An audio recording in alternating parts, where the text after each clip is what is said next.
Comics in Quarantine Solving Problems with Stephen Allen and Eric McElroy.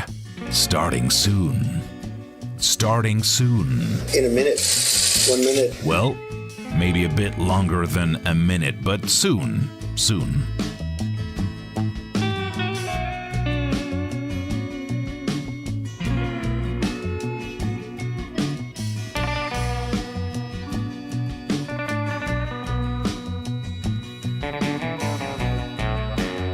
Comics in Quarantine Solving Problems with Stephen Allen and Eric McElroy. Starting soon. The web show we started because we were out of work. And it is still true. All right, don't rub it in.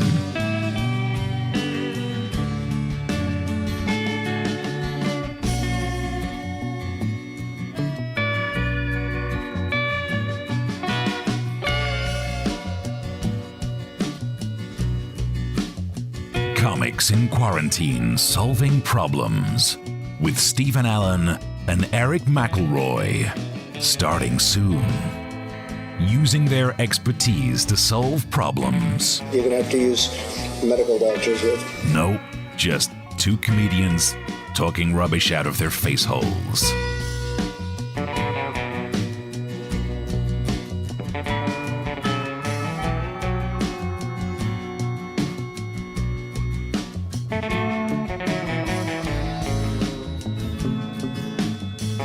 Comics in Quarantine Solving Problems with Stephen Allen and Eric McElroy.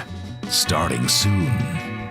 Lockdown 2020, giving Stephen Allen and Eric McElroy bigger compassion, time to write. And guts. Hell yeah. You've shown and are continuing to show. Only when we stand up on webcam.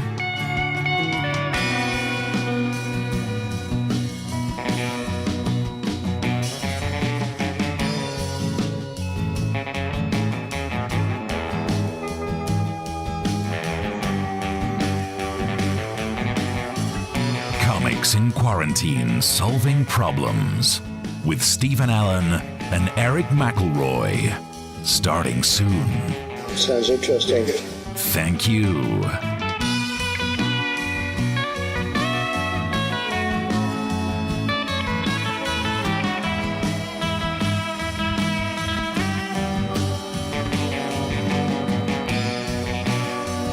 Comics in Quarantine Solving Problems with Stephen Allen and Eric McElroy. Starting soon. With Stephen Allen and Eric McElroy, who now do not have a job. Yep.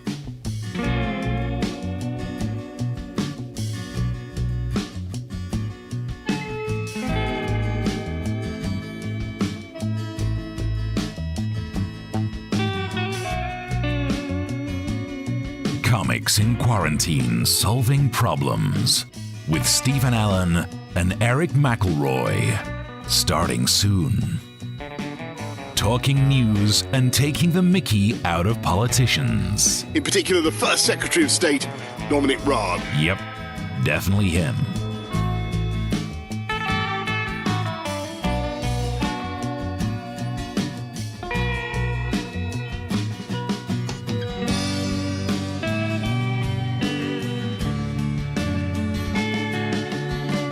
Comics in Quarantine Solving Problems with Stephen Allen and Eric McElroy. Starting soon. Shedding light on the coronavirus issues. And then I said, supposing you brought the light inside the body. It would be harder to see, though.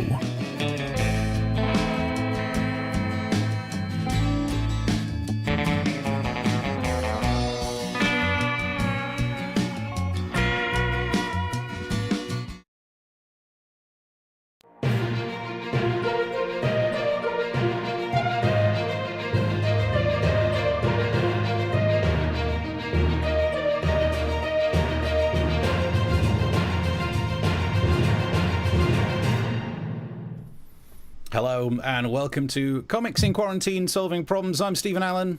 And I'm Eric McElroy. Hello. He is. Right, so episode 21. Again, I've left these in. Sorry, it's just showbiz, darling. I thought, really, if you can straighten the grey bits, I have to keep them straight because that's where I do the white balance. So, welcome along to this show, episode 21. I have no idea how many weeks we've been in lockdown for now, but I do know this. When we started lockdown, I started one of those couch potato to 5K in 8 weeks apps. Yeah. And I am nowhere near being able to run 5K. So I guess we've been in lockdown for about 3 weeks. But not, don't overthink it. And what we do on the show here, we will solve the problems with the world, solve the problems with you. If you'd like to get in touch, we will go through some of the stuff in the news, or you can leave the comments wherever you're watching it. You can email us, you can tweet us at Mr. Stephen Allen and at Eric McElroy, and we will fix those problems. If at any stage, if you've enjoyed this show at all, and you'd think, if I was watching this kind of thing live, I'd buy these guys a drink. Got a link down the bottom where you can donate that amount of money. Right, we'll get cracking on with some of your comments. So keep them coming through. But first, I think it's time to jump straight into that there news. Yep, this is story number 1 today. And let me tell you, Steve, there are some of these stories. I mean, we're a lighthearted show that talks about the news and solves the world's problems. But some stories are difficult to talk about. And when I say difficult to talk about, I mean the difficult to talk about because this story involves hydroxychloroquine. Did I do it? I did it right? See. There we go. See. I got it. I figure if Donald Trump can say it, I should be able to fucking say it. U.S. stockpile stuck with 63 million doses of hydroxychloroquine. Hail Hydra Droxy How can he say it? Anyway. Look, I mean, seeing as it's I can help you out. Seeing as it's a chemical, and hey, it's only like every single show I mentioned that I did chemistry at university. Hydroxy means you've got an OH group on there, an oxygen and a hydrogen, functional group. And then chloro, you've got another functional group of a chlorine, and then the quin is just the name for the rest of it. So hydroxychloroquine. I think you've made me more confused now. It's too much science. There's too much science in this. I mean, remember, I studied drama. Now, if you want me to act like a hydroxy and a chloro. What would it be like to be a functional group? An OH functional group, there's electronegativity on the oxygen. How can I make myself into a medicine that doesn't do what Trump says it will do? How can I be useless for most of society and make the American government buy 63 million doses of me, and now they don't know what to do with them anymore? I mean, it's basically gone the way of many of Trump's products, hasn't it? He said this would work, and now the FDA has said it will not work for COVID-19. So it's gone the way of Trump Airlines, Trump Steaks, and Trump Jr. See, I told you I wrote a proper joke today. You did. You warned me before we started. There's an actual joke in the show. One joke. There's more to come. Don't tune out now. But they've got so much of it in this stockpile now. They can't use it. The FDA won't let them use it for for COVID-19 because it's been proven not to help. They're trying to unload it now. And we've got the commercial has been produced by the Drug Association in America.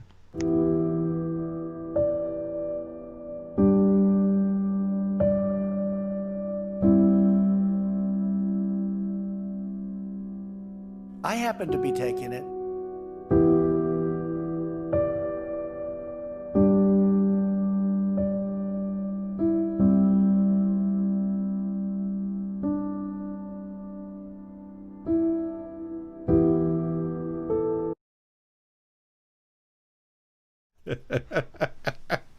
I salute you, America.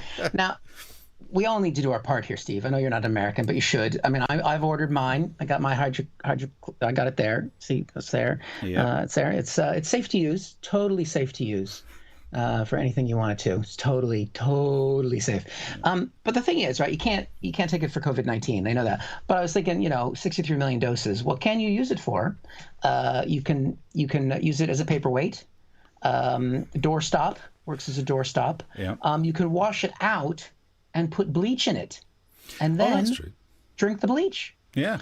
That's perfectly fine. But if you do drink it, no matter what happens, it might not make you better, but at least you won't have to say hydroxychloroquine anymore. Yeah. Oh, that's so it's totally useless, and it's taking you that long to learn how to say the useless things. You wait till you have to pronounce chemicals that actually work. Oh God, don't get me started. Yeah, it's usually, as the way things go, I learn how to say something just as it's not going to be in the news anymore. Yeah. Yeah. Let's have a look. Some of the messages coming through on this. Mark says, say hydroxychloroquine in a sexy Dutch accent. What a challenge. Hydroxychloroquine. He's very sexy. Yeah. The amount of time you spend practicing that accent is horrific. Sharon says, hello. So evening, gents. Then Mark says, hello, Sharon. All right, people having more fun in the comment section than they are on the show. Writing it in a little bit. Our regulars are chatting to each other. I'm not sure if my feed is coming through with chat, so I'll let you announce any chat that comes through. And then Mike Monera says, hi, guys. Wow, that's a beard, Steve. Yeah, it is. The key to a good beard is you've got to get the hair clips in. It just adds, you've got to straighten the grey bits for thinking. That's good. That's good. I've been making the effort, though. I've been shaving for this. So, although I'm growing these out, so I'm taking these to the next level. But this has got to go. Yeah, I was thinking of shaving and making an effort, but I've given in. I wanted facial hair that befits the emotional breakdown that this lockdown's been, and I think I'm getting there. Look at that. Mark says this is approaching the end of week 13 of lockdown. Oh, it's taken me 13 weeks to get less than halfway through an 8-week running app. And I do want to say thank you to somebody who has gone to our new donation portal, Joke Pit, and has made a contribution. So thank you. Someone has bought us a drink on there, and that is something you can do throughout the show. The link is there. If you like what you're seeing and you think, oh, like Steve said, I'd buy them a drink or a coffee or whatever, we will use it for food, mostly because we don't have a job anymore.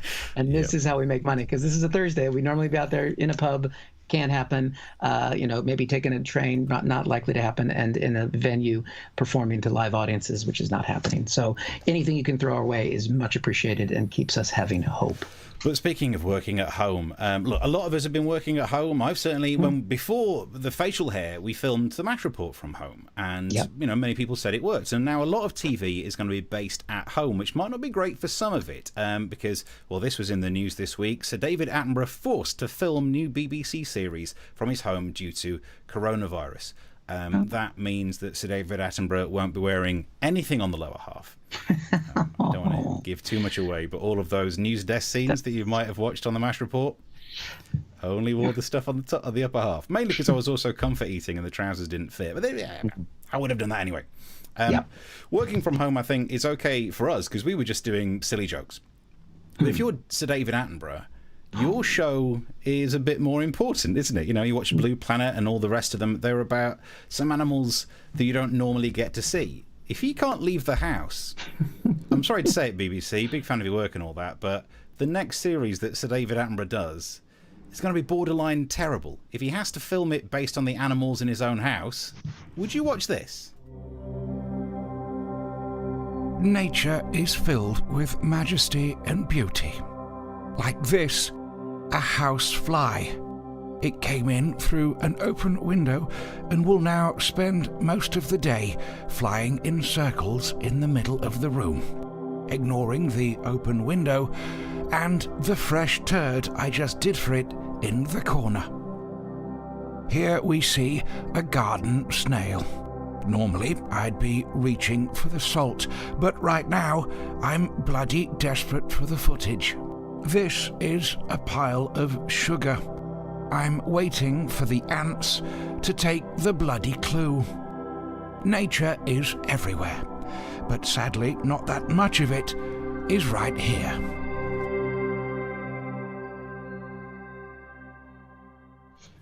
Actually, I would still watch that. He narrates anything, I will watch that. The image of him without his pants on, ouch. Oh, come on. He's hardly going to be the only guy nearing 80 who's walking around without pants at the moment. This is not the way it goes. What I want. Not what I want. Not what I want to do. Sharon says, in Attenborough's own habitat. Yes, they could spin it and make it look like maybe they should film him and see. This 80-year-old man has no trousers. Chris says, that was me on Joke Pit. You can buy drink, food, or razors. Oy. Yeah. Thank you very much. I've noticed the best thing about having a ginger beard is it makes your teeth look whiter. Ah, there you go. I knew there'd be a good reason to have a ginger beard. Wherever you're watching it, you can post your comments, and we'll try and catch up with some Twitter ones on the way for shortly. And if you'd like to add to the Razor Fund, which sounds a bit more depressing than it was meant to. The web address is here and below on the info. We're still at episode 40. We'll be using the racers. Yeah, okay, I got it. Yep, I see. So moving on to your news then. Well, I say your news. The news of your home country, because you're from America originally, and even I've been noticing interesting stuff with John Bolton's bombshell Trump book. And yet again, it is the classic case of Donald Trump versus his archenemy, books. Not an easy time for. I know it's a cheap joke to say he's never finished a book, and it's not even true, because he has finished some books, although I think Melania might have helped him with some of the colouring in, because it's done in makeup. But I'd be interested to know your take on, is this big news? Oh, it's massive news. I mean, basically, what's happened is John Bolton is another of Trump's former administration people who's left and now written a tell-all. He's the national security advisor, and he's basically said all of these things about Trump and about what people thought about Trump. And it's if you ever think it's bad, it's worse. That kind of book. Trump, of course, has dealt with this the way he deals with all of his former employees by saying that they're terrible people, which is, I guess, why he hired them. You go for what you know, Steve. I don't know. But basically, and he's tried to stop the book from being published by trying to sue, saying that you can't, it's confidential things, these are secret things and that kind of thing. And he's been attacking him on Twitter, of course. We've got one of the tweets here. We've got wacko John Bolton, exceedingly tedious New York Times book is made up of lies and fake stories. He goes on. I don't want to, it doesn't matter what they said. But basically, the key takeaway there is he said that these are all lies in the book. Yeah. Which, if he says the book has to be stopped in court because John Bolton's releasing confidential information, but it's all lies. Yeah. So basically, he's undermined his entire court case in a tweet because John Bolton's lawyer is just going to go, this is Twitter, and that's the president, and they'll go, okay, out. So you can't have lies that are confident. Anyway, what he does though when he tweets like this, and he's been tweeting about John Bolton all day, more people buy the book. He's so good at promoting books. I think he's starting to own it because a couple of hours ago he sent this tweet. Blitz, Trump will smash the left and win by David Horowitz, Amazon #1 bestseller. Call 1-800-691-0022. Hot book, great author. Trump knows he's not going to win. Yeah. And he's moving on. He's moving on to a book reseller. Now, your headline mentioned the revelations in the book, Steve. We're going to play a new game today. Are you ready? Is this going to be like... You get to be the contestant. I get to be a contestant on what is almost TV, and some people watch it from YouTube on their telly. Oh, I've always wanted to be on a quiz show. This is it. Right, so Okay. if I'm being a quiz show contestant on TV, hello, it's nice to be here. I'm having a great day so far. Oh, you're going to not win this game. Oh, right. We're playing a game here where basically I've got some of the revelations that are in Bolton's book because it's been leaking out. I'm going to say the revelation. You have to tell me whether you think it's true or false. I got a pen. Are you for ready? a good reason. Yep. Okay, I got it written down here. All right, number 1. Trump was fine with China building a concentration camp for an ethnic minority that lives in China. True or false? Good God. I mean, I'll put my chips on hoping that it's false. It is true. Well, you got that one wrong. You're not off to a good start, Steve. Oh, never mind. I've had a good day so far. I'm enjoying it so far, Eric. Melania really does love Trump deeply. Come on, really? Really? No, come on. No. What are you going to say? Which final answer? Well, I mean, look, they're married, and I'm sure in the book that he'd say yes. Nope, it's not true. You are 0 for 2. All right. Trump indeed blackmailed the Ukrainian president to get dirt on Joe Biden. True or false? Well, he was impeached for it, but not found to have done anything criminal, so I guess say false. You are wrong again, Steve. That's a good thing you don't get it. Okay. Trump often spends much of the day having people call him Obama. Is that the name version of blackface? No, that can't be real. Let's not talk about that. We'll get, no. What are you going to say? True or false? Say false. That is false. You go incorrect. Well done. Yeah. Look at that. You're in first place. We're halfway there. Foreign leaders found it easy to manipulate Trump. Oh, interesting.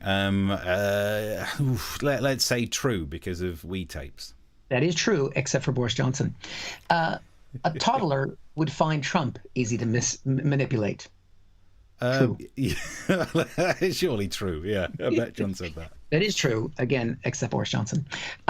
Trump wanted to jail journalists and said they should be executed. President of the United States. No, come on, that would. I know he doesn't like the fake media, the false news and all that, but no, surely not. Nope, that is true. He's a great guy. He wants to have journalists murdered. I've just recently been added to that muckrake website that lists work of journalists. Let's get me taken down from that. You got Kim Jong-un after you, and now President Trump. Trump often spends much of the day. Oh, I said that one, right? Trump really has bone spurs, and that's why he looks so squinty-eyed all the time, because they hurt so much.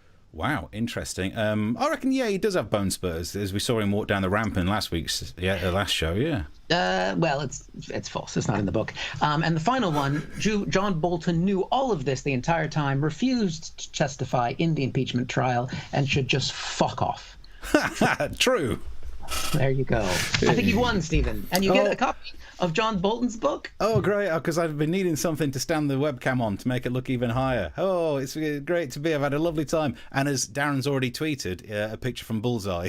Let's have a look what you could have won. Super smashing great. There you go.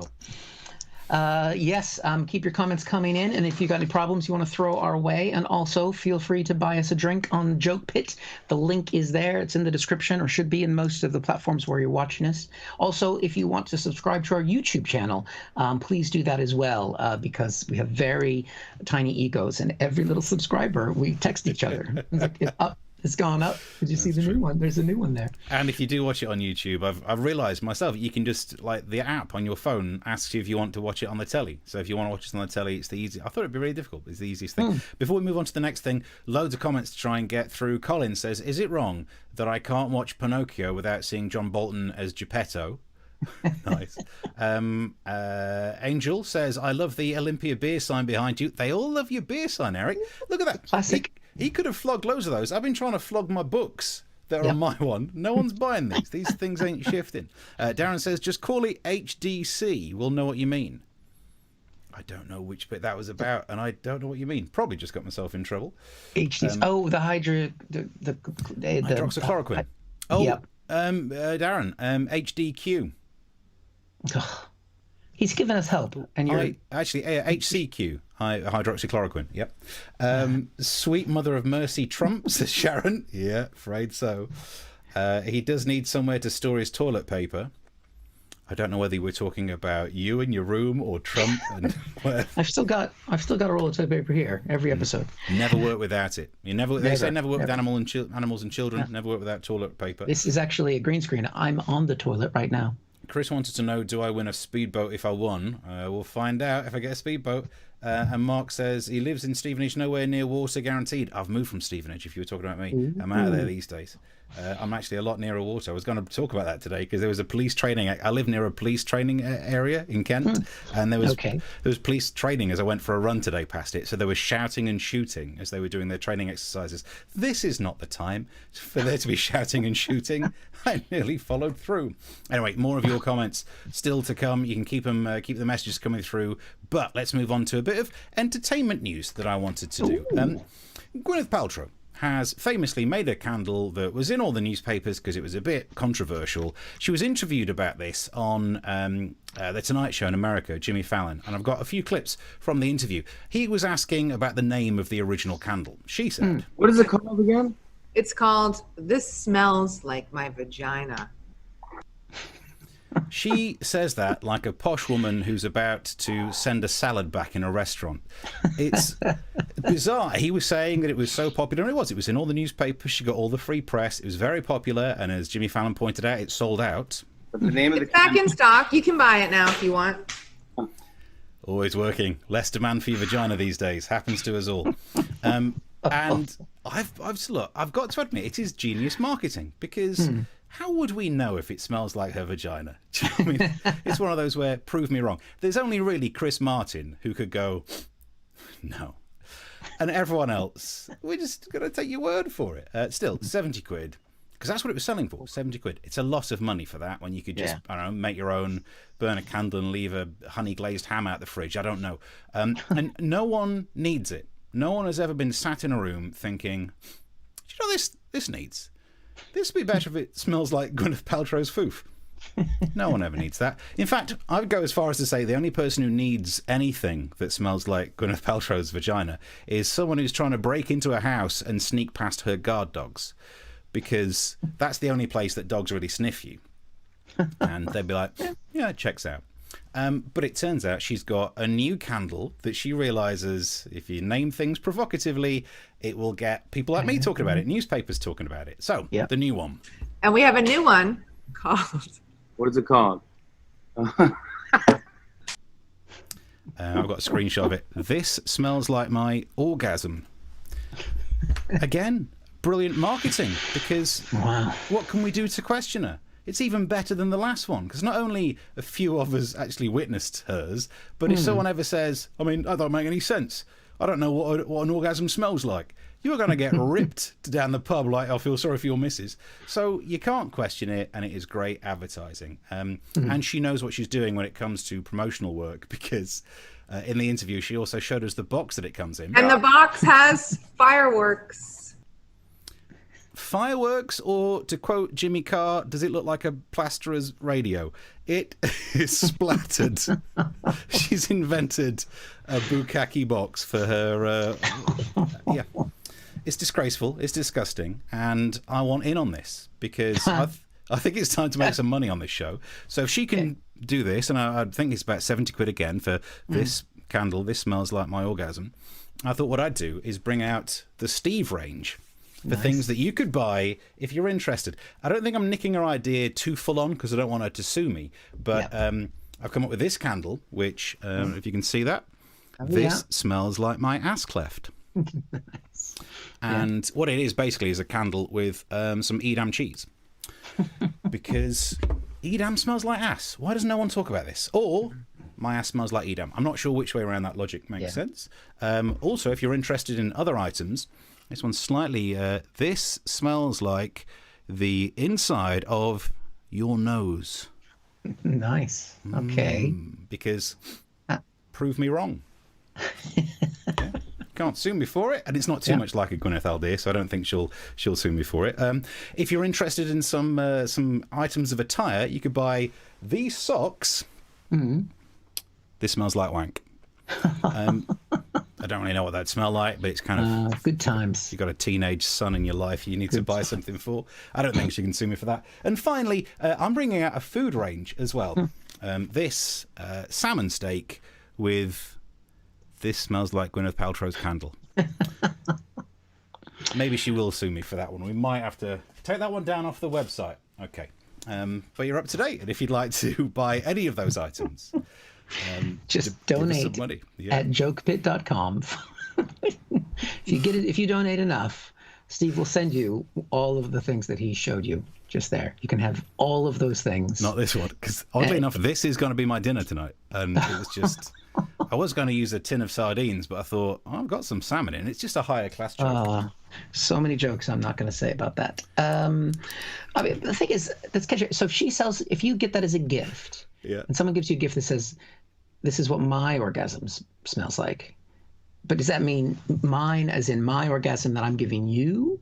Or is it because that's very confusing. So it should say this is what Gwyneth's orgasm smells like, not because the my could be confused by someone receiving the gift. They may not know the backstory where it's coming from. Yeah, good point. And also, I mean, when you blow a candle out, they all smell a bit burnt. Now, I know she's getting on a bit, but Gwyneth, use some lube. Yeah, no, but if you do it right, it's smoking. Didn't even plan that joke, isn't it? Darren says, I've smelt it and it ain't pretty. What are you talking about? Of any of those? Which one of all of those things? The inside of your own nose. Some more of your messages. Let's have a look. Now, it would be bad if the candle smells of apple. Oh God. Very good joke. But wow. Better to look like a plasterer's bucket than a badly packed kebab, says Chris. This show's taken a turn, hasn't it? Wow. And Sharon says, does her new orgasm candle take ages to light up? Just when you think you've got it, it's gone out again. And then it just goes down quickly. Hang on, I've got some more messages before we get to you. Colin just put one in there. I'm releasing eau de cologne called Scent of Semen. Well, reminding Merry you Christmas. Reminding you of the boat. Thank you for a couple more people who've thrown us a joke pit donation. We really appreciate that. Anything you can chuck in there is greatly appreciated, and will go towards us building up Steve's product range. Yeah. So we will reinvest in the show and in your experience, and we will send everyone who donates a little bit of Steve's ass lift. We've got some more comments. We'll keep them coming through. All right. We'll read them out on the way for you next. We'll do that next. This next story actually is a little bit personal, Steve. So I know we talked about my birthday on the show a month ago. It was a month ago. It was my birthday. But this is a different anniversary. Today is actually the day 20 years ago I arrived in the United Kingdom as an immigrant to this country. And I've got the proof. We've got the stamp for my passport right here. Look at that. It's hard to see, but basically you can see on there 18th of June, 2000. 20 years ago I got here, and that's my permanent residency, indefinite leave to remain. That used to be, basically that stamp was so basic I used to copy it and just put it in other people's passports. That's how easy it was to get into the country back then. I just typed that in there myself because back then people had typewriters. And if you don't believe, that's the photo on my passport. I think we have that as well. This is me 20 years ago. So look at that chin.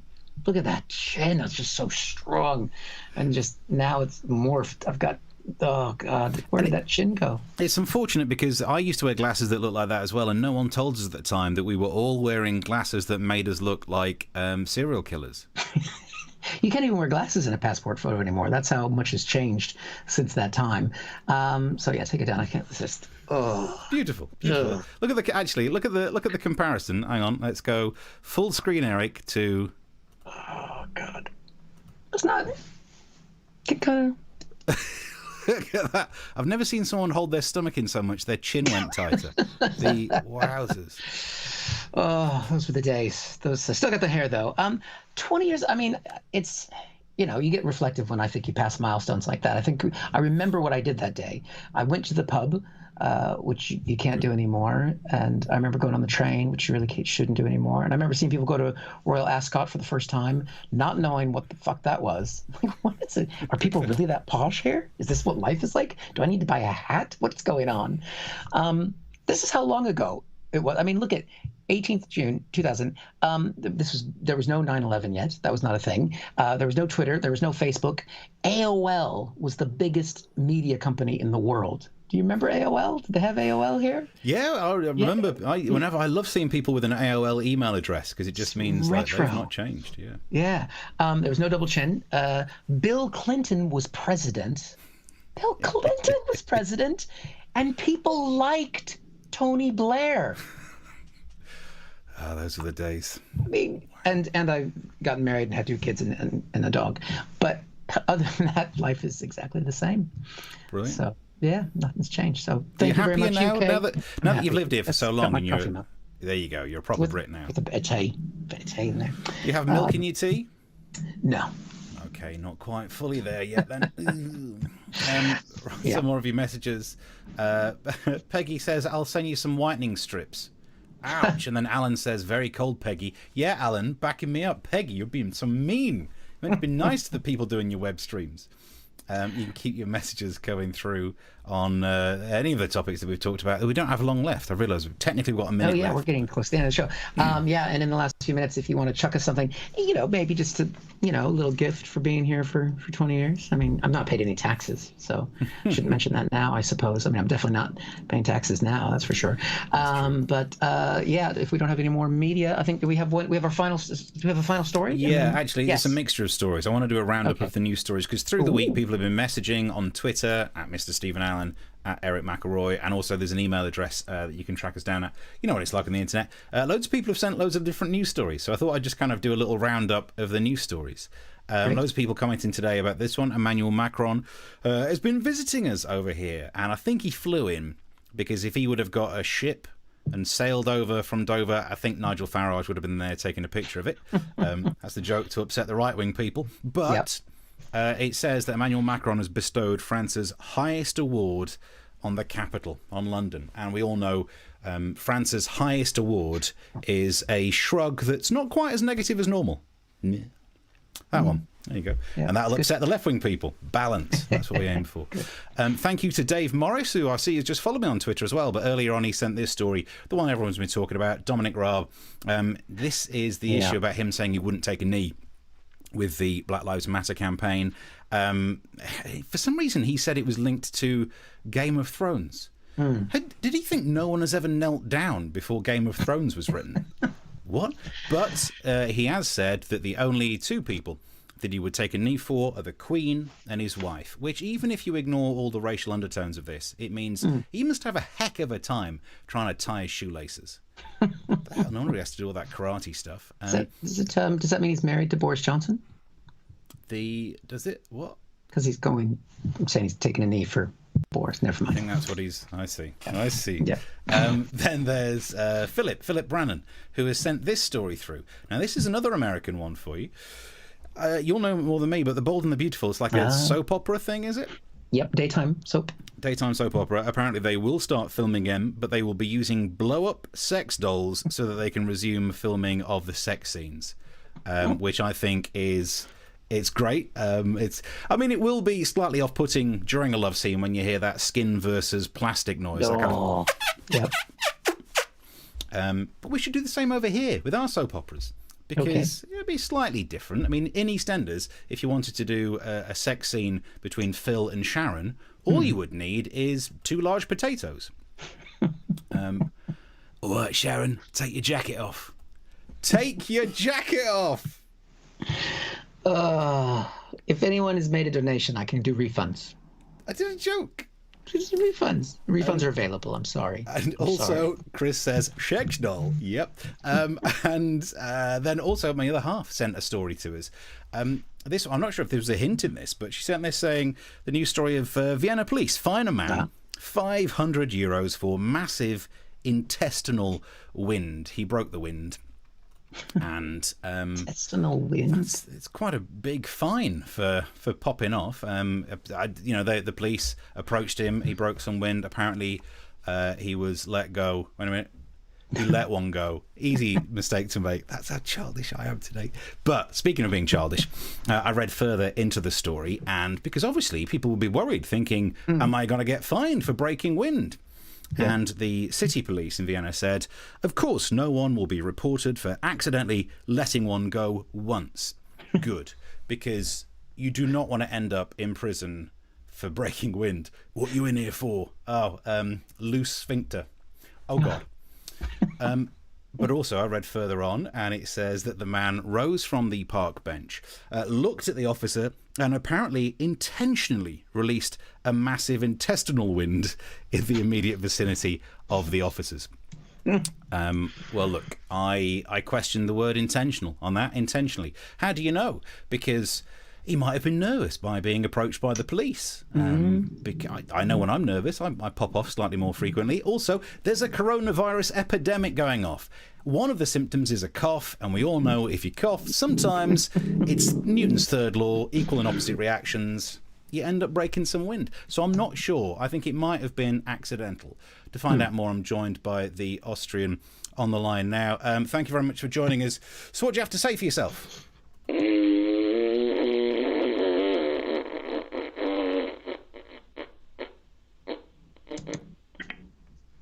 Yeah, you did it on purpose. And that's it. Thank you very much. I thought we'd wrap up some of the news. Some messages before we go. Mark says, gives a whole new meaning to Breaking Bad. Chris says, nice. Good job Trump wasn't in Vienna. Exactly. They're finding big Trumps. And he also says, vestibular bulbs, the other catchphrase to the show. I forgot about that. Oh, yeah. It's going back. That's back. I think we're coming towards the end. I'll say, if you want to, we can go back to any more chat before we go. You can catch up on any of the shows if you've missed them on our YouTube channel. And do subscribe to that if you can. Do tell people about the show. It's on at 9 o'clock Tuesdays and Thursdays, and that's 9 o'clock here in the UK, because we know people are watching around the world. We had someone watching from Essex the other day. So I know there's people from all over watching. And tell people about it, because then, because we're here. We're stuck at home still. And it doesn't look like the pubs are opening, so we appreciate anyone watching.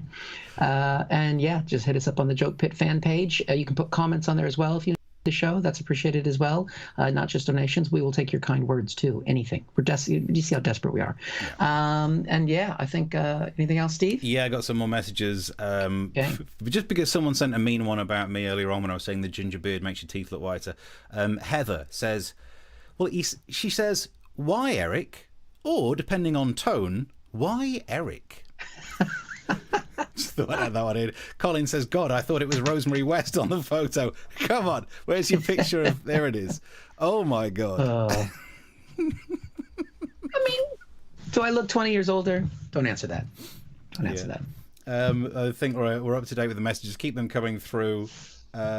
Chris says, I'm on an island, Sheppey. The Isle of Sheppey. Maybe we should look into what people are like there if you want the Fred West, the Rosemary West types. I think we're all done. Keep the messages coming through. We'll respond to them when we're not here. Keep tweeting, keep emailing, and if you've got any news stories, send them through. We might get to include them in a roundup for the next time we do a show, which is Tuesday. Anything to plug between now and Tuesday? What are you up to? Nothing. There's nothing to do. Yeah. There's nothing to do. I'd love to totally disagree, but you're right. I've got no stand-up gigs in, these online stand-up gigs. Don't have any this weekend. I've kept them all in the diary so I can see where I would have been, which I think I would have been doing a preview in Kingston on tomorrow, but that's gone now because Edinburgh's gone and just a bunch of gigs that aren't happening. Wow. So, if you'd like to contribute to the Razor Fund, there's a lot of that you could do. And, the link's down the bottom if you would. If you've enjoyed it enough to buy us a drink. Sorry, I just found the Why Eric message down here as well. It's being copied all over the place. Lovely. That's the new catchphrase for the show. Why Eric? There we go. Yeah, buy us a drink down the bottom would be muchly appreciated. Have yourself a cracking weekend. We'll see you Tuesday at 9. Till Thanks then. a lot. Bye. See you later. Bye.